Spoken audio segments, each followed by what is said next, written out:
Dakar est votre capitale. On a de complexe envers aucun citoyen d'aucune contrée du Sénégal. Mais que ceux qui ont des complexes envers les Dakarois et les bois de Dakar, on les invite à la tenue et à la retenue. Je terminerai mon propos par dire à l'endroit des tenants actuels du pouvoir. Je constate avec amertume, comme la plupart des Sénégalais, votre incompétence, votre incapabilité et votre incapacité éventuellement à pouvoir délivrer, à pouvoir tenir vos promesses. Mais je ne suis pas votre ennemi. Je ne suis pas à l'origine de vos problèmes. Vous avez un problème, pour ne pas dire un problème de 3 ordres. Votre premier problème, c'est d'abord de combattre la vie chère. Vous avez été élu pour ça. Ne l'oubliez pas et arrêtez de divertir les Sénégalaises et les Sénégalais. Vous n'avez pas été élu pour combattre Barthélémy Diaz. Vous n'avez surtout pas été élu pour vous mettre ici à mettre en avant la justice des vainqueurs. Vous n'avez pas non plus été élu pour chercher aujourd'hui à vous accaparer de la mairie de Dakar par une voie autre que la voie démocratique et électorale. Votre deuxième problème, c'est que vous devez d'abord trouver de l'emploi aux jeunes. Vous avez promis ça aux jeunes. Vous avez promis aux jeunes que l'immigration clandestine serait un vieux souvenir. Et votre troisième problème, c'est surtout de pouvoir relancer l'économie et le social. Depuis que le Sénégal existe, c'est la première fois qu'un bailleur de fonds, partenaire financier du Sénégal, de l'envergure du Fonds monétaire international, qui se permet de dire qu'il suspend l'aide au développement du Sénégal jusqu'en juin 2025. C'est d'une extrême gravité et ça veut dire ce que ça veut dire. Aujourd'hui, pour que l'Union européenne prenne la décision qui est la sienne sur les licences de pêche, ça veut dire ce que ça veut dire. Je ne connais pas encore, depuis que je suis né, je ne connais pas de pays au monde, de pays qui a réussi, ou des pays qui ont réussi à se développer avec une certaine coopération ou avec certains partenaires. Je ne cite personne. Mais je le répète, dans le concert des nations, mieux vaut être du bon côté de l'histoire que de chercher à penser que un pays, c'est peut-être éventuellement un poulailler qu'on vous a confié. Si vous n'avez pas trouvé un bon prix pour vos œufs ou vos poulets, vous cherchez un autre client. Non, ça ne marche pas comme ça. Un pays, c'est d'abord des relations historiques. Un pays, ce sont des relations traditionnelles. Un pays, ce sont des relations bilatérales, multilatérales. Un pays, c'est une notation. Un pays, c'est de la diplomatie.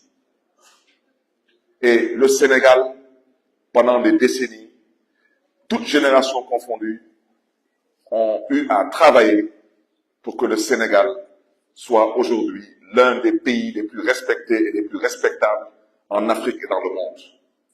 Et depuis 8 mois, malheureusement, nous avons aujourd'hui, à la tête de ce pays, des gens qui pensent que c'est une question de coquinage, et si on n'arrive pas à trouver un bon partenaire par-ci, on ira chercher un autre partenaire par-là. Ça ne marche pas comme ça à la République.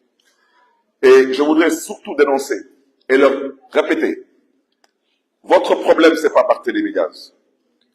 De par votre carence et votre incompétence. Aujourd'hui, force est de constater l'appauvrissement généralisé des Sénégalaises et des Sénégalais. C'est une triste réalité. De constater la perte sèche du pouvoir d'achat des Sénégalaises et des Sénégalais. De constater la grave crise économique, pour ne pas dire la prochaine récession et la prochaine dépression économique, parce que je ne vois pas comment on pourrait en faire une économie à ce rythme. La baisse généralisée d'activité dans toutes les branches d'activité économique du pays. Aujourd'hui, vous prenez le port. Au niveau du port, je pense que le directeur général du port gagnerait à se ressaisir et à s'occuper de ses oignons, au lieu de parler toujours de choses qu'il ne regarde pas. Il faudrait bien qu'il explique aux Sénégalais comment il s'est organisé en 8 mois pour pouvoir mettre à la porte 700 Sénégalais. 700 pères et mères de famille qui ont perdu leur travail.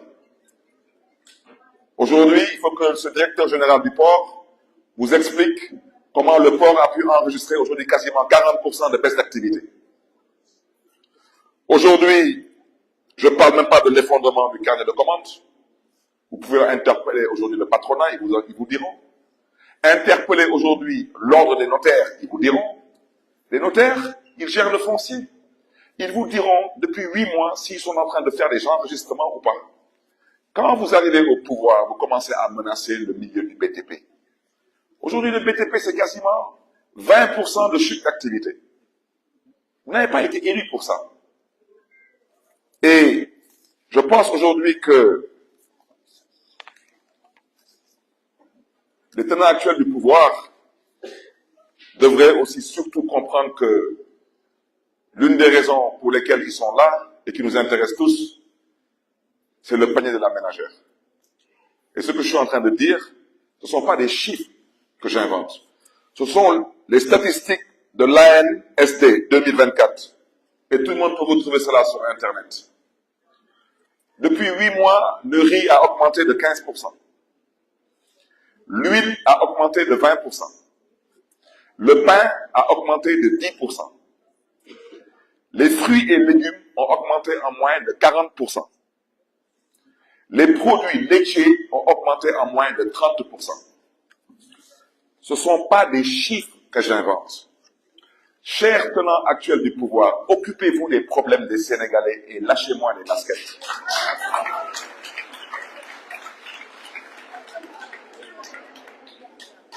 Il faudrait aussi que vous ayez le courage d'expliquer aux Sénégalais, parce que vous n'avez pas le courage de leur dire la vérité. Mais expliquez au moins aux Sénégalais, de mars 2024 à décembre 2024, comment vous vous êtes organisé pour qu'il y ait une hausse de 23% sur le prix du mètre cube pour le consommateur. Les factures Seno sont là, regardez les vôtres. Je n'invente rien du tout.